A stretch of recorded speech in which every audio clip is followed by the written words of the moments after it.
If you ever wake up and your clock says 12:69, don't look in the mirror. What if the monster you saw as a child never actually left? What if it was never imaginary at all, but something real, waiting patiently for the day you'd grow old enough to understand? Tonight's story is not about ghosts. It's far worse. A creature that appears in nightmares at a time that should not exist. The time is 12:69. When the clock strikes, the nightmare moves into the real world. This is the story of Michael Todd, a man hunted by something that has been watching him since he was 5. But before we begin, comment below if you've had a nightmare that felt too real. Michael Todd was a man who clung to order. Jet black hair, always perfectly combed, clothes pressed with meticulous precision, shoes polished so clean they reflect like mirrors. Michael looked unusually formal, unusually controlled. Michael Todd was running. His polished shoes struck the pavement in uneven rhythm as he sprinted through the darkened streets. Shops were shuttered, streetlights flickered lazily. The air carried that strange stillness when sane people are asleep. But Michael ran as if something terrible followed him. He wasn't running from muggers. Not from debts, not from enemies. He was running from something far stranger, something unseen. Every shadow seemed to stretch toward him, watching, observing. He could feel it, a cold gaze, like a hawk circling its prey. And no matter how many times he looked back, nothing was ever there. By the time Michael reached the clinic, his lungs was burning. He leaned against the cold wall, struggling to breathe. Not long ago, Michael had been healthy. Energetic, almost annoyingly cheerful. But now he looked hollow, sleep-deprived. Nightmares had taken over his nights, and waking terrors had stripped his days of peace. He lived in a strange limbo, where dreams and reality bled together, and his nightmares had teeth. The clinic door creaked open. Michael Todd? The voice pulled him from his thoughts. A doctor stood in the doorway. Michael followed him inside. The office looked dull but comfortable. Bookshelves lined the walls, packed tightly with heavy volumes. Posters of human anatomy hung in neat rows. Everything looked orderly. Michael sat down across from the doctor. I've been seeing things lately. They keep appearing, just out of the corner of my eye. The doctor continued writing. Have you considered getting your eyes checked? Michael gave a strained laugh. I did, a few weeks ago. Nothing wrong. He leaned forward. This isn't optical. The doctor finally looked up. When did these incidents begin? Michael hesitated, then his voice lowered. We have to go way back. I was 5 years old. I was in bed when I first saw it. He swallowed hard. It was about 9 feet tall, its head. Michael stopped. The words refused to leave his mouth. I screamed until my throat bled. His parents took him from doctor to doctor, psychologists, specialists, but every one of them said the same thing. Nothing was wrong, and eventually, the thing disappeared, then stopped completely. For years, he believed it had only been a childhood nightmare, but last month it came back. The doctor tapped his pen thoughtfully. When do you see it most?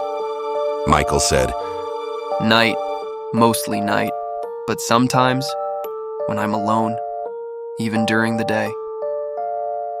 The doctor slid a blank sheet of paper across the desk. Draw it. Michael's hand trembled.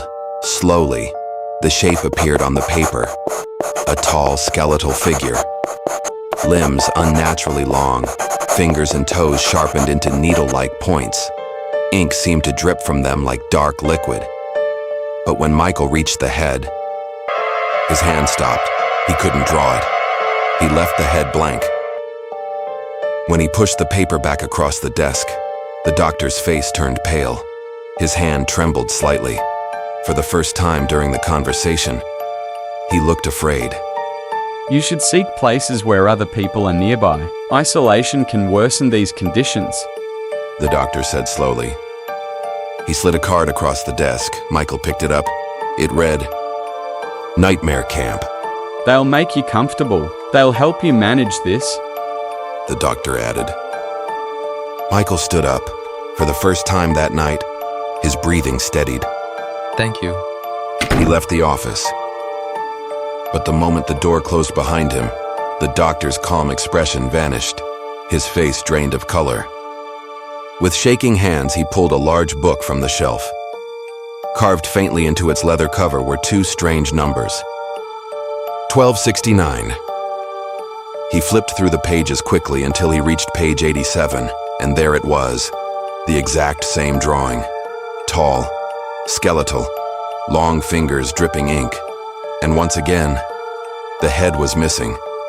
The doctor stared at the page in silence. All these years, He whispered. I told myself it was just my childhood terror, nothing more. But now, Michael saw it too. His voice trembled. The room felt colder. He whispered one final sentence. Now I just need to deal with him before the beast's hunger consumes us both. Elsewhere, a child cried out. No, the monster in the mirror. Timmy's mother sighed. There are no monsters in mirrors. She tucked him into bed.